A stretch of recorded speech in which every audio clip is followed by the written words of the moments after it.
मूसा कलीमुल्लाह আলাইহিস সালাম আল্লাহর কাছে ফরিয়াদ করলেন, আল্লাহ আমি তো কলিমুল্লাহ, আমি তো রাসূল, আমাকে সাথে তুমি কথা বলেছো, আমাকে এত নিয়ামত দিয়েছো, আল্লাহ আমার চেয়ে আফজল, আমার চেয়ে আফজল, আমার চেয়ে মর্যাদায় বড় কোন নবী আছে?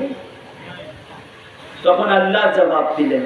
मूसा আলাইহিস সালাম মনে করেছিলেন আল্লাহ বলবেন मूसा তোমার চেয়ে কোনো আফজল নবী নাই, কিন্তু আল্লাহ জবাব দিলেন, রব্বুল আলামিন জবাব দিলেন, मूसा কলিমুল্লাহ তোমার চেয়ে আফজল আমি একজনকে বানিয়েছি। কয়জনকে? তখন मूसा বললেন আল্লাহ সেই বান্দাকে, সে ও বান্দে কোন? তখন আল্লাহ বললেন ও তাকে যদি আমি না বানাতাম তখন আমি আসমান বানাতাম না, জমিন বানাতাম না, তাকে না বানালে জান্নাত জাহান্নাম বানাতাম না, মালাইকা বানাতাম না, চাঁদ সূর্য বানাতাম না।